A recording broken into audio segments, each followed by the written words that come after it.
Hey everybody, Todd Crandell, the original sober triathlete, and I'm bringing you another Racing for Recovery podcast, and I'm excited to talk to this dude.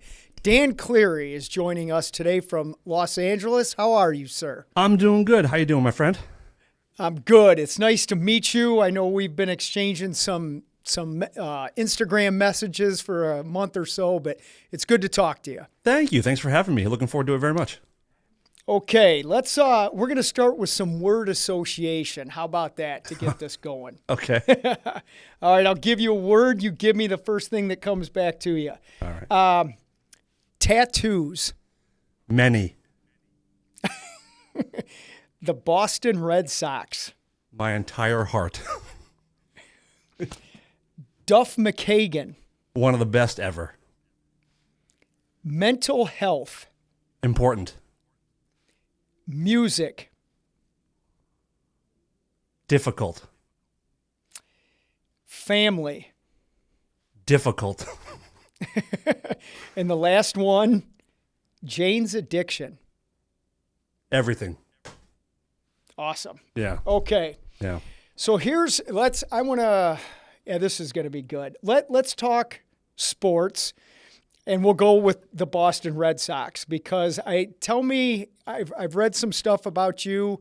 I've heard you talk about them. What is your passion for the Red Sox? Where did that come from? Well, I grew up outside of Boston in a little suburb, and went to my first game in 1986 with my dad. And I wasn't an enormous fan growing up. I didn't play sports. I had asthma, so sports were very difficult for me. And I moved to LA in September of 1999, and that October, the Red Sox made the playoffs. They had a pretty cool playoff run, and that's when I became a super passionate fan. I'd just been here for about a month in LA, and I moved with my best friend from childhood, who was always a super fan. So the games were on, and immediately I realized this is like a passive way for me to stay connected to friends and family back home by getting into a sport that ties us together, and really learn the game, learn the ins and outs in that month of watching the playoffs. And it just stuck ever since. I just realized how much I loved it, how much the mental part of the game, the stuff that people don't realize. Like I'm just deep into baseball. I love every aspect of it. And to this day, yeah, it's a nice way to stay weirdly connected to friends and family. Right on. I'm going to take this a step further with the Red Sox. What does Fenway Park mean to you? I mean, I've been to 20-something parks, maybe 20, 24 parks, and it's so intimate. It's almost like being at a Little League park. Like, you don't realize how small it is until you're in there. But it's just magical. I mean, you sit in the seats. It's been there for over 100 years, and you realize that this is where Ted Williams did everything. This is like Babe Ruth played here.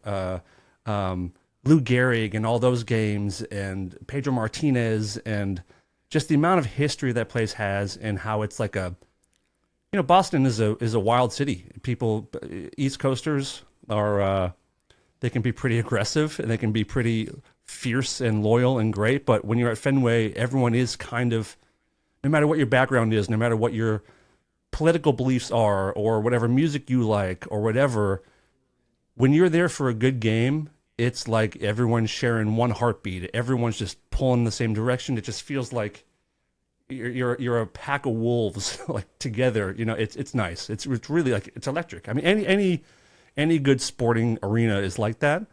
But Fenway is one of the more special ones. Trying to be unbiased, but it's pretty special. Have you been? I have. I've seen a couple ball games out there. First of all, I love Boston in general. My family and I vacationed out there, out on Cape Cod when I was a kid. Oh, yeah. And in fact, my dad did. My dad bought me my first pair of goalie skates from the old Boston Garden. Oh, cool.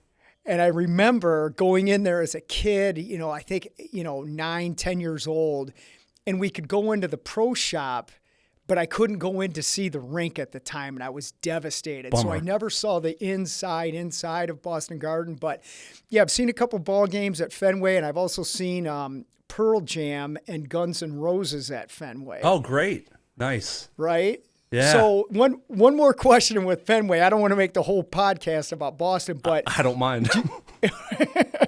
do you have, what's the difference for you being in there for a ball game versus a concert? I've only been to a couple concerts there. The best one I saw, Roger Waters did The Wall at Fenway, and I took my little brother and my stepdad and my uncle. My uncle's the one that really got me into music, so being able to bring him to that was pretty amazing. Totally different. It's just it's cool. Being a fan for my whole life, being on the field is just really cool to be like, this is where it all happens right here. And I'm enjoying a rock concert. And it was a beautiful night. It's just a nice night at Fenway in the summer. It's just, there's nothing like it. And I saw I can't remember the other concert I saw there. That's crazy. Yeah, but Roger Waters was mind-blowing there. That would have been a good one. So even if you can only remember one, that counts. Yep. You're good, right? Yep. So why don't let's shift gears a little bit. Let's talk about music. How'd you get into it? What does it mean to you? And then we'll get into more of your story of how music has put you where you are as a successful human being today. Well, thanks. I got into music when I was. Like I said, my uncle David is the one who first gave me my first like rock and roll cassette tape. He got me Metallica, Master of Puppets. And that's a good one. Because I was listening to some pretty shitty music, and he's like, let me show you some good stuff. He gave me Metallica. He got me into Guns N' Roses, and just kind of set me on a path of like rock and roll music that I wasn't picking up on my own. And it literally, him doing that sent me on a path that kind of gave me everything that I have. And he passed away a couple years ago, and the entire time I was doing the GNR stuff, which we'll get to, I'm sure, I thought about him every day and how excited he would have been to see that. But and then moving to LA in '99, the first friend that I made was a guy named Steve Isaacs, and maybe 4 or 5 years later, Jane's Addiction had broken up and reformed with my friend Steve as the singer in a band called The Panic Channel. And they were going to go on tour, and he asked me if I wanted to be his guitar tech. And I was like, what's that? What does that even mean? Because I've been playing music since I was 12. I started playing bass when I was 12. And he just said, you'll set up the amplifiers, change the strings, make sure guitars are in tune. And that was 20 years ago, and I've been doing that ever since. Awesome. Well, this is where I know personally I want to hear some of your stories and the ups and downs, the tribulations, the good stuff, all of that, and how it's interesting. And first of all, I'm sorry for your loss of your uncle, but isn't it interesting how when you can take gifts, those precious gifts that we get from, it could be family or anybody we meet, and then they become this whole other thing. It's amazing to look back on that, right? So share with us your journey of, playing music and now being a tech and doing all this stuff you're doing. I don't even know where to start. I mean, it's it's taken me all over the world. I think I've been to 60 countries since 2005. But that sounds great to a lot of people, except I don't really care about traveling. I'm not like a vacationer. I'm not really a see the sights kind of guy. I'm more of a hang out, watch movies, do stuff like that kind of guy. But I've made the most of it and seen the sights when I'm out and about. But I really think what I take away most from my time is truly like the friendships and the experiences of going around the world, and you're kind of in like a traveling circus. So you have to really lean on your crew members, because it's hard out there when you're out there for 6 weeks on a European winter tour, and you're on a bus that has like a draft in there, and everyone's getting sick, and you're freezing cold when you're loading in, you're freezing cold when you're loading out. You have to that's the mental health part of it, is you have to do what's best for yourself and lean on people.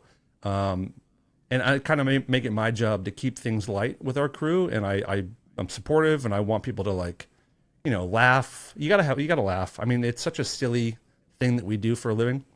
And, we're in a lot of silly experiences, but you got to stick together. And that's the biggest part for me. What's a day in the life like for you when you're on tour? For like a show day. Yeah. Yeah. I have it pretty easy. So I'm a backline guy, which means I handle the instruments and deal with like the artist directly during the show. The guys that have it the worst are like the lighting crew, because they're the first ones in and they're the last ones out. So for me, I'm the last one in and the first one out. So I'll go in to work anywhere between 10 and noon, depending on the tour, and work for a few hours to set up. Usually takes a couple hours to get pretty locked in, ready to go. And then most bands will do a sound check, mid-afternoon. So after you load in, you break and you go get lunch, you go to the bus, you hang out, you do whatever other side projects you have, or you do guitar maintenance and stuff throughout the day. It's a lot of waiting around. I mean, it really is, especially for me, it's a lot of waiting around. And then, yeah, you do a sound check, everything's cool, you're fine until showtime, and then, maybe half hour, 40 minutes before the show starts, I'm on stage kind of double checking everything, doing all the tunings, making sure everything's adjusted, making sure my workstation is how I need it to be. And then during the show, you're just laser focused and trying to enjoy the show as well, but you got to watch your guy like a hawk. And it's great. And that's kind of the most fun too. When you're with a guy for a long time, like I was with Dave Navarro for 17 years, and you develop like almost like a telepathic connection where I know if he's away from his pedal board and I know there's like a guitar change happening, I know that he's expecting me to go out there and do the changes for him. So there's an unspoken kind of understanding that you develop over years. Or sometimes he'll give me a look, and I will know exactly what that look means just by the look. And those are the things I miss a lot too, is just those special things that you can't really explain to people. That you just develop over time, like you do with friendships or husband or wife or whatever. But it's the same thing. How does it feel when I love what you were just talking about right there, having that connection where no words are spoken. Yeah. Can you give us some more on that? Like, how does that feel? And maybe a story or two of like when it's been good or when maybe it wasn't so good, like where Sure. something went wrong, you made a mistake, whatever. What are both of those like? A lot of mistakes. I don't know specifically, but what it feels like, I feel like when things are going really well, it's almost like, I'll use David as an example, like he's the fighter pilot and I'm like the gunner in the back seat, where he can't do his job without me and I can't do mine without him. And we're kind of sharing this thing where there's even times when there's stuff going wrong on stage when I don't think he even sees the crowd or the band, and neither do I. It's just him and I. Like we gotta get through this, whatever's going on. Sometimes there's like like the building will have like a power issue, so the amp might have a lot of buzz to it. So during the show, I'm trying to chase down this buzz and try to fix this buzzing sound, but I can't turn the amp off and fix stuff because there's a show happening. So that kind of, which is very panic inducing. And in those moments, like when stuff's going wrong on stage, it feels like time is stopping and everything is your fault. Like if there's a problem on stage where if his sound goes out, it probably takes me 20 seconds to fix it on average, maybe 20 seconds, but it feels like it takes a half hour. So you start to like, in the early days, you start to kind of panic and get frantic. And then you got to learn to realize when stuff's going wrong, take a second, clear your head, and go through your normal checklist of what it probably is. Because otherwise you're just unplugging random stuff and you're just making more problems. So it's all about just like experience and kind of staying calm through horrible, horrible stuff. That has to be... I hear the evolvement of your craft when you're in that, but I guess this is another question. It must be kind of fun where you almost come into like this Zen state where it's all calm and just kind of flows through as you're going through that mental checklist where you know you're going to get through it. It's just a matter of when. It's not fun when it's happening, but like after the show, when you're kind of like done and you think back, like, okay, cool, I handled that one well. I hope he's happy, or I'll get a text, thank you for handling that kind of stuff.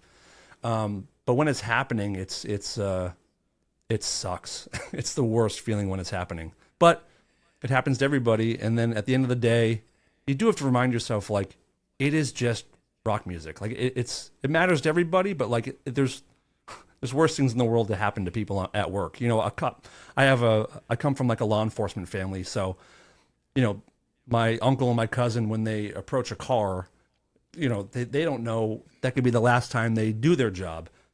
If I have a guitar go out of tune, I know I'm going to have another chance to tune a guitar, So perspective as far as the importance of my place in life, Yeah, perspective is a good thing to have. Yeah. I do want to go back to Boston for a second. You've talked about police. I'm sure you've seen the movie The Town, right? I watched it about a week and a half ago again. I love it. Phenomenal movie. Yep. How accurate is that movie to real life? I don't know any bank robbers, but I do know guys like that. I do know guys that have that kind of rough exterior.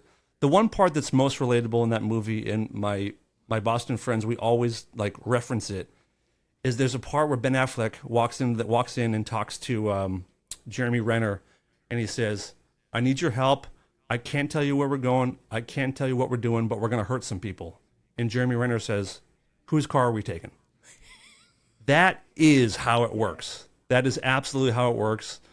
I've been on both ends of that before. Not to that degree. We didn't go like beat somebody up, but like there's a thing there, and it might be the same other places too, but I know it's very strong in the East Coast, Boston, New York, Philly. Like if your buddy needs you, you don't think about it. Like it's almost whatever it is, no questions asked, I'm there for you. That's loyalty, right? Yeah. That's friendship. Yeah. Right on. It's a special thing. Right It's nice knowing that I have friends that would do that for me if I ever need it, and I like to be that for my friends as well. Let's do one more movie thing from Boston. I'm sure you've seen Good Will Hunting. A million times. Yeah. Me too. I have a great memory, Great actually. movie. When that first came out, it was up for the Oscars. And that was, 97? That came out? 96 or something? My mom and I are watching the Oscars, and no one really knew who Ben Affleck and Matt Damon were yet.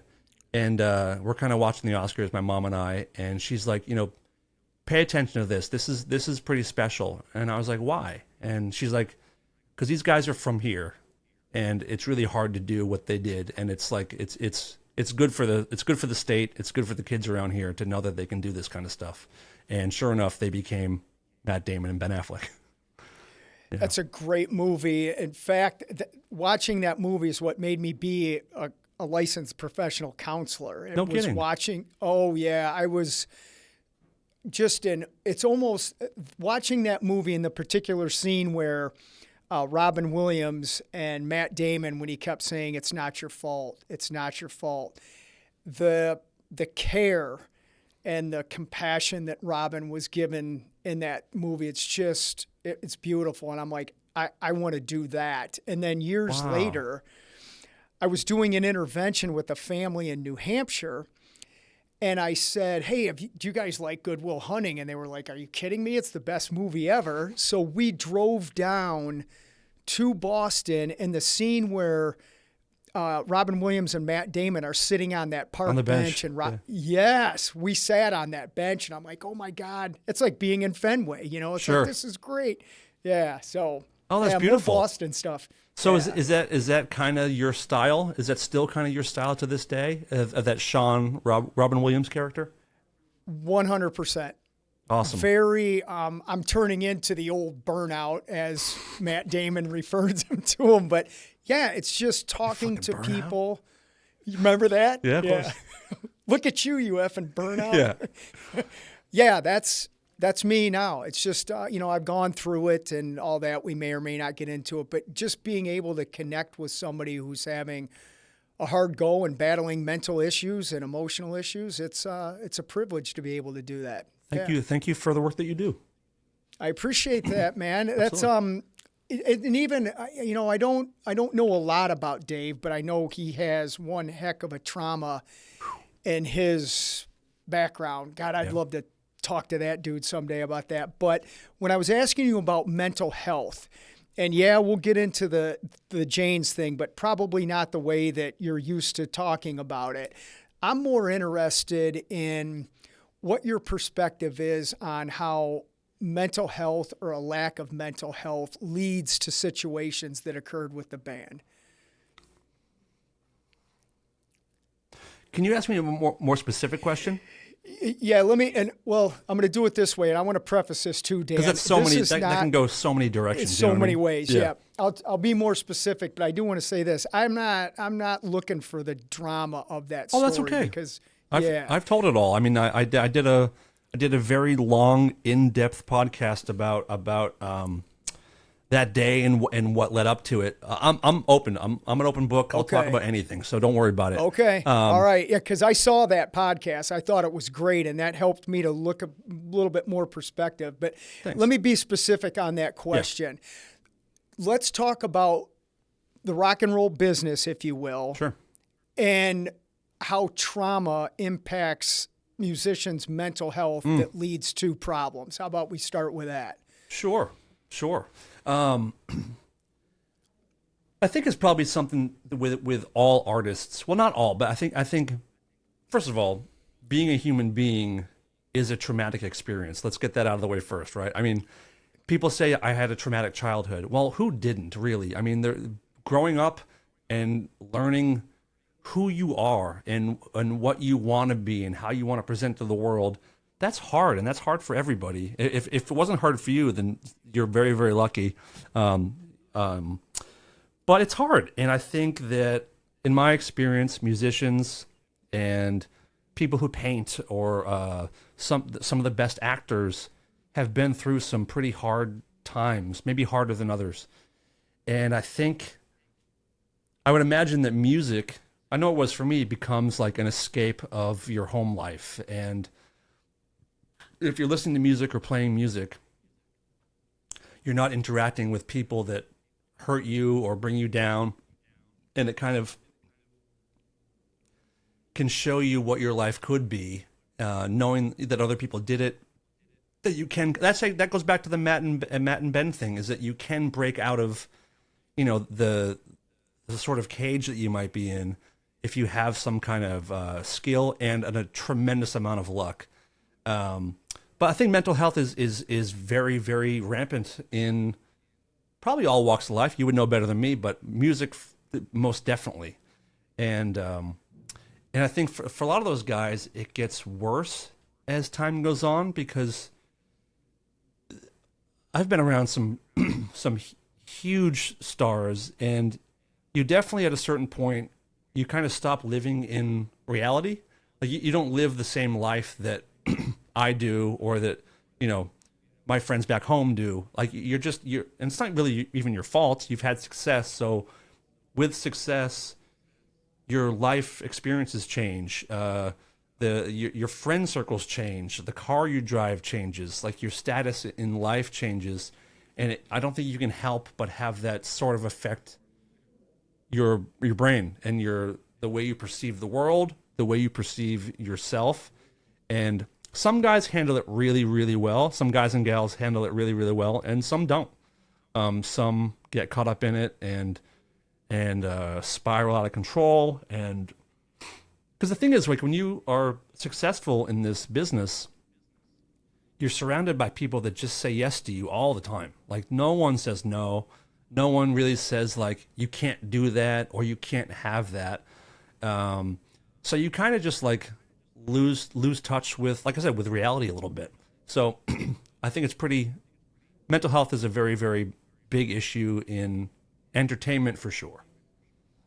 So, okay, you said a couple things. Let's get into the Janes thing, because I did see I've listened to you. I've seen some of the clips. You were in essence, you were saying no. At some point, you said no and put a stop to that. Can you, for people who are hearing this stuff for the first time, can you give us a rundown of what happened that day with that awesome band? Sure. I mean, also, Jane's is one of my favorite bands growing up. So to be able to say that I was with them for almost 2 decades, I'm very, very proud of that.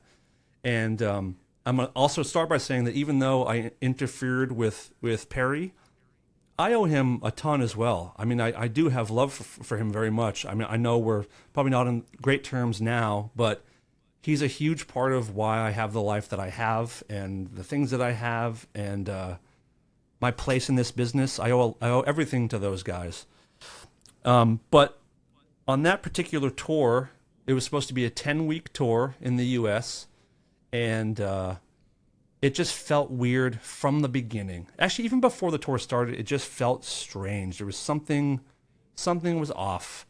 It was the full original lineup for the first time in a while. We'd just done a European tour before that with the original band, which was fantastic. And then just a couple months later, we start this, and it just felt weird. 2 days before the incident in Boston, I went to visit my dad, who was dying at the time. I went and saw him in Maine, and I told him, I'm like, this tour feels weird. It's just this is a completely different feeling thing. There's something in the air.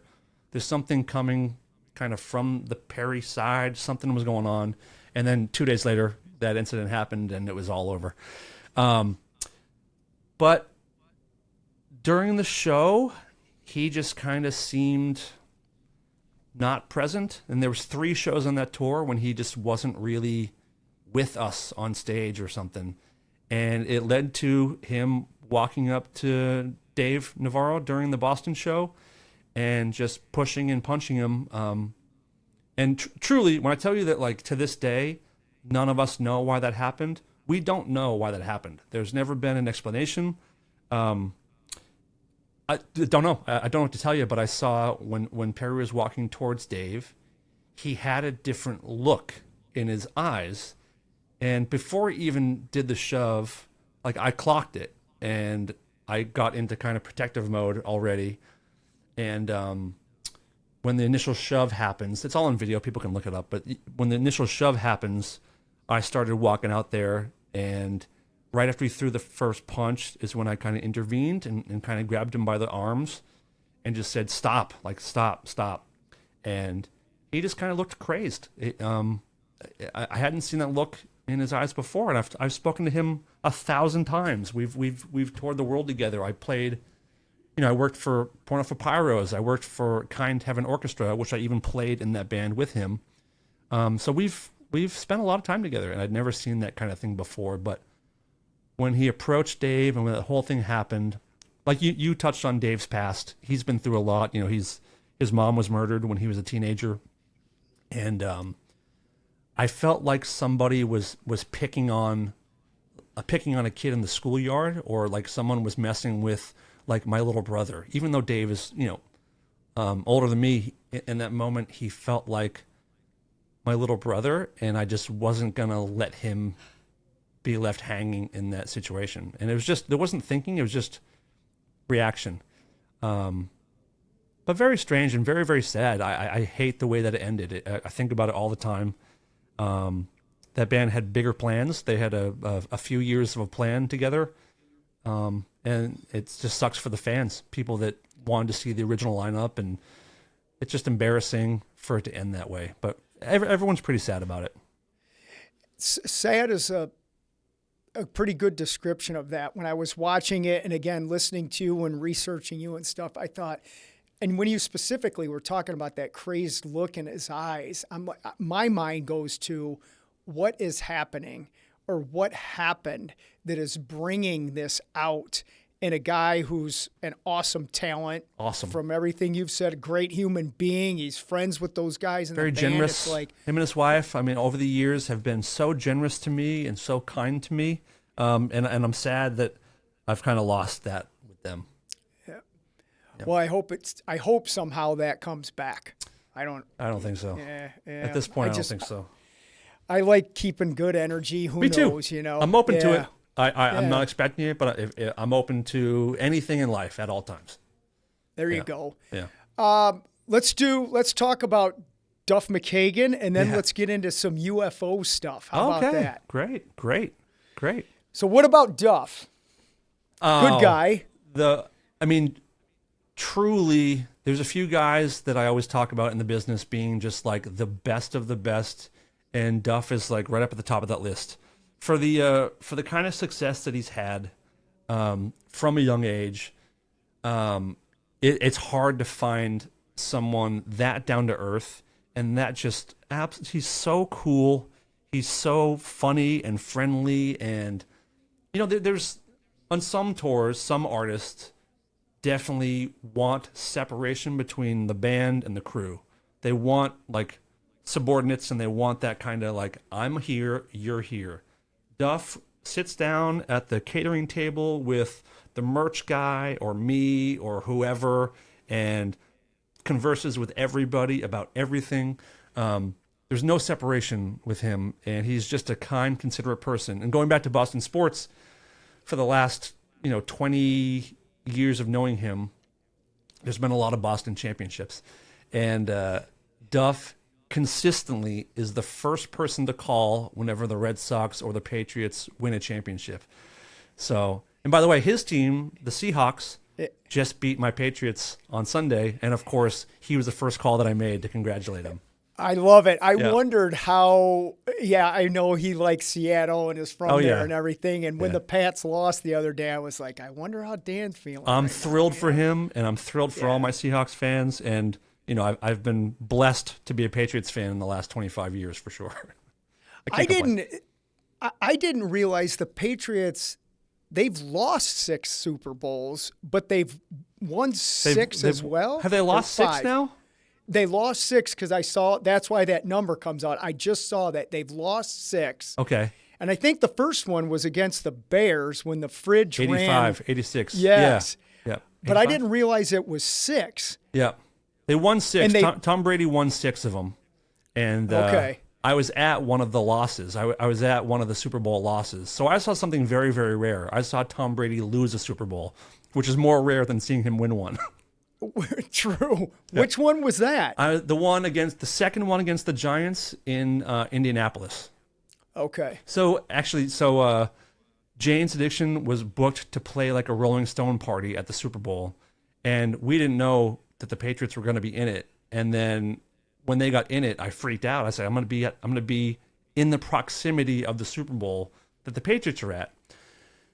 And the band, Jane's, being as cool as they were, they bought me a Super Bowl ticket so that I could go. So very cool. Yeah. So that's what I mean. Like that's the stuff I miss, is like the family kind of vibe. So back to Duff. Yeah. Yeah. I got to share this with you. I've had the pleasure of meeting Duff a couple of times. And he passed. His former, was it his brother-in-law, was the mayor of Toledo, Ohio for a while. Oh, I didn't know that. And his name was Jack Ford, great guy. And Jack and I worked for a healthcare company called Paramount Healthcare. And I remember Jack calling me one day and he said, hey, would you like to meet Duff McKagan? And I'm like, of course. Yeah. So I go downtown to Jack's office and met Duff, and we actually went jogging together downtown Toledo, which that was sounds pretty right. Cool. Yeah, that was great. That's cool. Because the health turnaround that Duff has had with getting sober and unbelievable, staying fit, unbelievable, right? Unbelievable, and he's still dedicated to it. Still works on it every day. Did you know that Duff was in Jane's Addiction for six months? No, but I saw that. I just watched something on this yesterday, and you taught him, right? Weren't you teaching him some bass lines? Yes, and it's one of the most wild, surreal moments of my life. Growing up, being such a Jane's and Guns N' Roses fan, Duff got the job playing bass for Jane's. He's a phenomenal bass player, but the style is quite different. And at that time, I was trying to angle to maybe get the job of the bass player in the band. So I was brushing up on stuff. And at one point, he just said, I know you know these parts. Like, would you mind coming in a little bit early to rehearsal and just, like, teach me a couple things? And if my uncle, he was alive then, and I told him about this, but I wish he could have seen, like, him and I sitting on 2 stools facing each other. And me teaching Duff bass parts was just absolutely crazy. I mean, I've had a pretty wild life, and that's one of the big ones. It's just like, it's like, how did this happen? What I want to know more about that. What were you thinking while that was going on? How cool is this? I mean, just how cool is this? And don't make a mistake. I didn't want to flub it. I didn't want to make a mistake. But it was just very intimate and light and cool, and just look across to him and be like, huh, that's Duff McKagan. And I'm showing him how to play bass. That's really, really funny. That's pretty cool. And ironic, yeah. Yep. Good story. Yeah. How about give us 2 things that you've learned from both Dave and Duff? What have they taught you as a human being? Great. Dave is many things, but one of the most eye-opening ones is, this is probably right before COVID happened. It might have been 2019. We were playing a gig it was like a benefit for, there's a big grocery store chain out here, and the owner of that grocery store, his son had passed away. So this guy threw a party in his backyard to honor his son, and he had Jane's play, the Red Hot Chili Peppers play, and I think Fishbone played, just to honor this guy's son. And very cool thing to be a part of. It was John Frusciante's first show back with Chili Peppers in many, many years. Excuse me. And I'd been with Jane's for a long time at that point. And on stage, often I'll have a baseball game on during the show. So I'm watching baseball and doing my job. And Dave had made jokes about it for years, about like, if you wouldn't mind when you're done with this inning, would you mind tuning my guitar? Like that kind of stuff. And I got very comfortable in that job. And during that backyard gig, something happened before the show with the gear. And I kind of was like, yeah, I'll get to it. Like, don't worry about it. Now I don't remember exactly what it was, but the point is, afterwards, a couple of days later, he called me and he said, listen, I love you, but like, I'm thinking about making a change here. Like, he goes, I feel like you've kind of gotten a little too comfortable in this job, and like, I feel like you're not really paying as much attention as I would like you to pay. And I've kind of mentioned a few times about the baseball thing, and it hasn't really changed. And I feel like I love you as a friend. I love you as that, but it just feels like you've gotten a little complacent or comfortable. And that hit me like a ton of bricks, because I realized he was probably right. And I saw myself as like, I know what I'm doing. I'm unfireable. I'm irreplaceable. I got on my own, I tooted my own horn a little bit. And I said to him, thank you for telling me this. I would really like one more shot to correct this. You've never mentioned to me before. I think you owe me at least a chance to correct what you're saying. And I agree with you. Let me fix that. And he said, okay. And I did. And I turned it around in that moment. And I'm grateful that he gave me the opportunity to fix it. But that was a real eye-opening moment. Really, really eye-opening moment. And that has carried through into other aspects of my life. Definitely. Just like realizing that no one is irreplaceable, and never stop caring about what you're doing, no matter what it is. There's 3 words that have been a part of my sobriety for, just under 33 years. And that's empathy, humility, and gratitude. And that I hear humility reigning in that story right there. Absolutely. Good story. Yep. Yeah. It's huge. I think we all need it. And I'm also someone where I have no problem apologizing if I'm wrong. I actually think saying sorry or accepting responsibility, to me, it actually feels really good. Like I like, if I've done something wrong, I really enjoy taking responsibility and letting someone know that I mean it, and just give me a chance to show it. And to his credit, he did, and it worked out. Awesome. How about Duff? Give me a life lesson from Mr. McKagan. I think he's more just like a lead by example kind of guy. Nothing direct from him, but just seeing the way he's carried himself for 20 years, I've never seen him like let his guard down and show like who he really is, because I think he just lives who he really is. Like what you see from Duff is what you get. And yeah, no specific lesson, just responsibility, accountability, treat people well, whether you know them or not, because like you really never know who you're talking to. And also just be kind. Like this, we're not here very long on this planet. Things can be very, very difficult. So be kind and try to enjoy it as much as we can. Put out good Well vibes. said. Yeah, he's a good vibe Well kind of said. guy. So Well, you mentioned this planet. Let's get into, when I was reading your bio, your I don't know if it's fascination or what word I need to describe, but your likeness of UFOs. yeah. Tell me, educate me on them. What's up with the UFOs? We don't have time to fully educate you, but it's something that I've been really interested in since I was about 8 or 9 years old. Just the idea of the universe and something else being out there, and then the more I learn, realizing that there's things that are here and that have been here. There's been congressional hearings the last few years where, high-ranking military and intelligence officers are under oath talking about retrievals of non-human craft, retrievals of non-human bodies, and I'm just riveted. I mean, it's something, like I said, I've been into it my whole life, and now seeing that, like, the things I learn about is kind of a reality. And again, it's one of those things where it's humbling to look at an image of like the James Webb Telescope and to see the vastness of the universe. And it's good to be reminded that like what's going on here, like this Earth is so tiny. It's just, we're a blip. We don't really matter at all.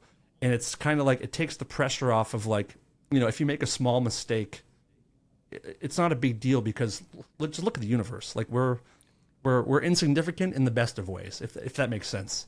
We're talking about humility and perspective again, right? Yeah, exactly. I mean, Same thing. Yeah. But I mean, if I start talking about it, I'm going to sound like a lunatic in about 2 minutes. So it's just a fascinating subject. It's a real thing. Speaking to, people that are active and former Navy people who say, like, when we are running drills off the coast of Southern California or off the coast of Virginia, whatever, we see these things every single day for the last 20 years. Every day. Sometimes 1, sometimes 10, sometimes one time 100 were around a nuclear aircraft carrier. And it's gotten to the point where they're just told, like, just ignore them. It's that serious and that rampant that they see them every day. Just stay away from them. I'm fascinated by this stuff. So no, you don't sound like a lunatic to me. So, have you had any like personal things that you've seen or have happened? Do tell. I have. I've had a handful. A couple very strange ones. But when I was 16, I saw a very strange triangle-shaped craft in my neighborhood, kind of over the trees. I don't know if I have a picture of it somewhere. I didn't take a picture, but I've drawn it many times. But it was like a triangle with a yellow light in each corner, and between each yellow light was 3 diagonal, like, blue lights. And I watched it for probably 10, 12 seconds just over the trees before, my girlfriend's dad was giving me a ride home, and it kind of disappeared behind the trees as we were driving. That was kind of the first main one. And then, I mean, the craziest one, the gnarliest one was June 10th, 2023. 5 days earlier is when this Air Force veteran and 14-year intelligence officer, David Grush, came forward. And he had done a 4-year investigation on behalf of the U.S. government and interviewing, trying to find if these programs really existed, if they were, like, supposedly they're hidden in like deep special access program, like secret programs that we have.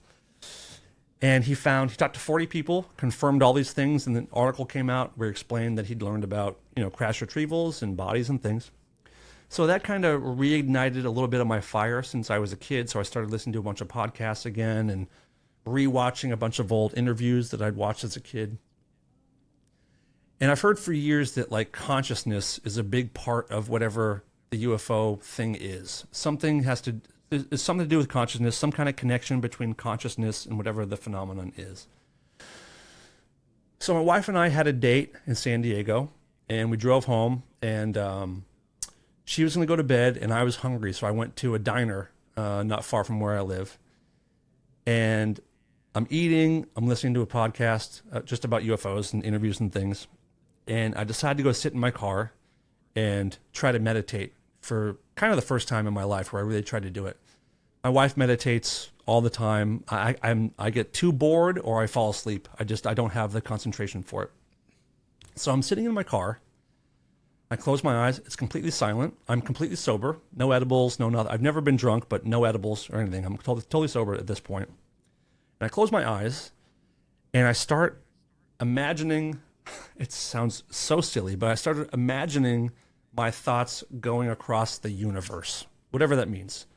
Putting out this idea of if there's something there, I'm open, I'm unafraid.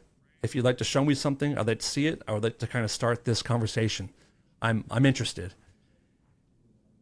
And that's when I heard a voice in the middle of my head, the clearest thing I've ever heard in my life. And it said, I'll never forget, it said, open your eyes and look to the right. So I open my eyes, I look across the street, and up above the trees, I watched a craft or something materialize right in front of my eyes. Like it flickered into existence like an old black and white television. And I can't even describe, it wasn't even like a discernible shape. It was just like a thing that was there. And it sort of like did this back and forth. I watched it for 2 full minutes. And just the way it came, it kind of flickered out after 2 minutes. And it was the most profound moment of my entire life. And it, even though I already had belief and I knew that this was a real thing, there's something changes when you actually know. Like once it sees you and gives you something, it changes your life. I mean, it completely changed my outlook on everything. And I've been on like a different path since then. It was incredible. Dude, wow. I could talk to you for like hours on this now. I don't want to do that. Let me say this and we'll get close to wrapping up here. I don't want to take up a lot of your time, but I'll go as long as you want. I'm cool, so whatever. Okay. Yeah. From that experience, what has that taught you about your life, your future life, the life of people in general? Is there any knowledge in that? Not necessarily about my life, just about reality and how like reality that we know it's not like what we're taught. It's not, I don't think we're glimpsing true reality. And when that happens to you, it gives you a million new questions, but it's also reassuring because now it's not like, I believe, but maybe it's not a real thing. There is something going on. There is something interacting with human beings and other things maybe, but it is a real thing. And now it's just trying to figure out, is it good? Is it bad? Is it indifferent? Or is it all of those things? And I think I'm at a place where it's all of those things because in the last few years, I've gotten I've gone to the hearings in DC. I've had, private dinners and meetings with senators, and I've had these conversations with military folks and experiencers and people who've had abductions. And I was just in Texas just last week for 4 days with a little UFO group and talking for 4 straight days about this stuff. And there's something going on.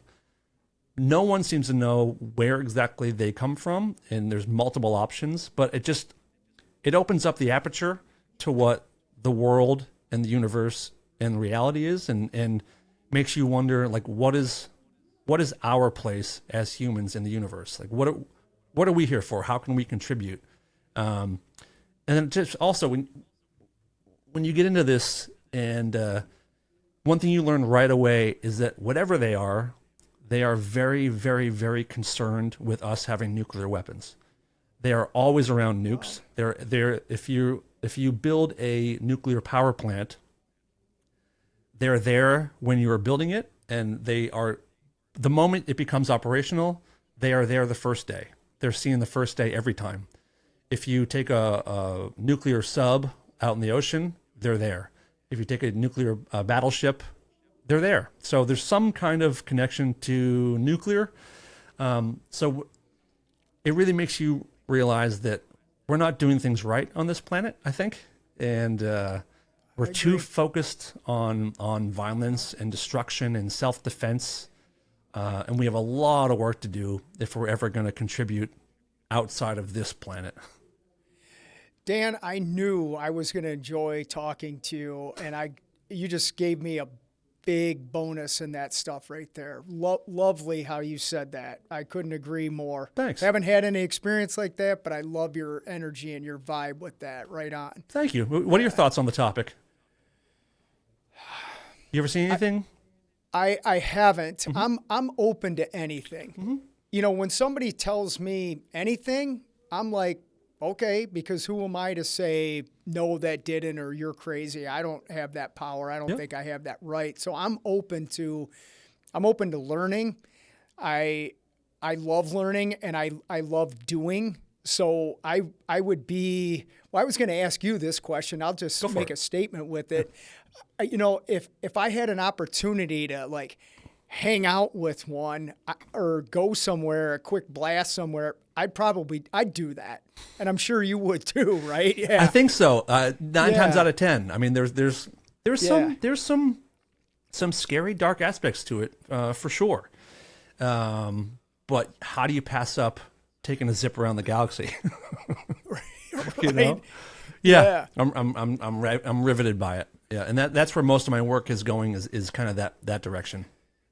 Are you getting out of work in the music industry at all? Do you want to stop that? And I really, really do love being home. I love being home. Yeah. I love my friends. I love my wife. I like my stuff. I like doing podcasts. I have 2 podcasts. I have Rare Form Radio, which is kind of like a comedy, dumb, joke around podcast. And I have one about UFOs and kind of the weird consciousness stuff called Others from Another Mother.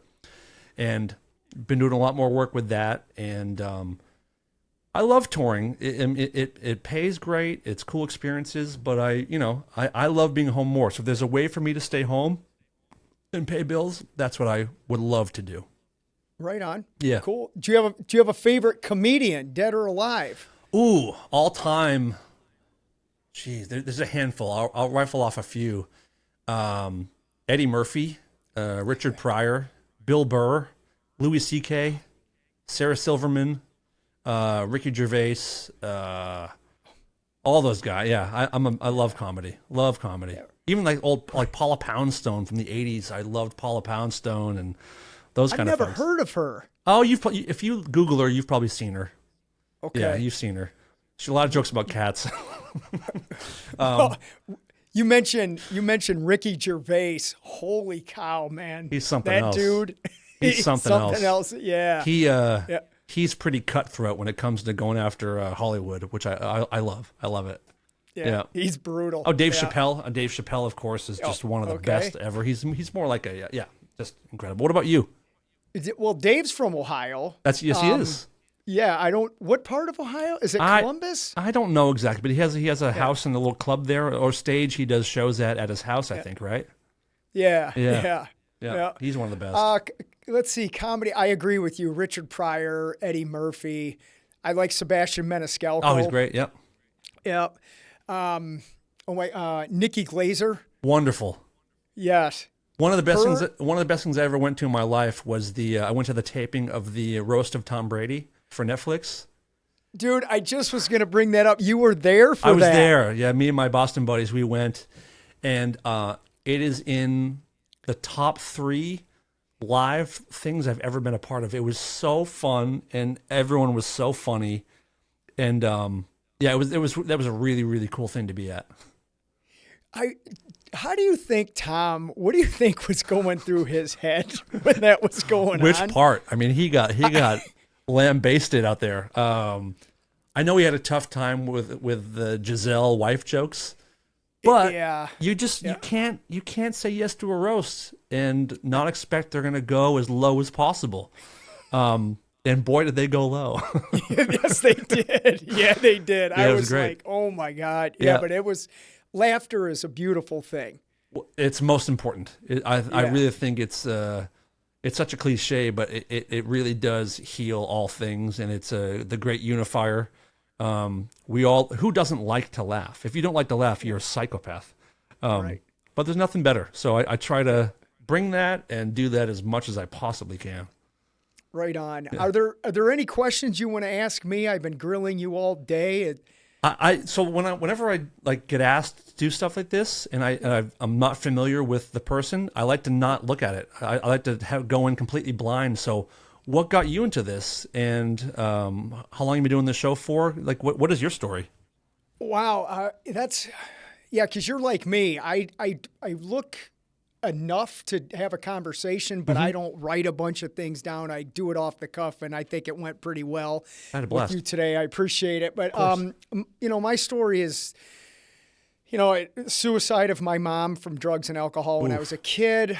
Aunt killed herself, uncle killed himself. I had a 13-year drug addiction. Was an avid hockey player. Pissed that away. Got my third drunk driving charge back in 1993. Wow. I stopped cold turkey. I've been sober ever since. Started doing Ironman triathlons. I've done 128 of those around the world. Holy shit. Since 1999. And Wow. it was through doing the Ironman and then having our local newspaper write an article about my life that I thought, well, I can start something to help other people. So I started this nonprofit called Racing for Recovery. Been doing that for 25 years. I have an amazing staff. We've been helping people with mental health, AOD, and healthy lifestyle living. I've written 7 books and just living my life, 4 beautiful kids, and started a podcast to talk to cool people like you. What is AOD? Alcohol and drugs. Okay, got it. Yeah. Well, I got to tell you, this has been a great time. You're great at this, and great questions, and I enjoyed it very much. So I will definitely be subscribing and checking it out. This is a really good time. I appreciate your time, Dan. Take it easy. Thank Thank you. you, Todd. Take care. Bye. Bye.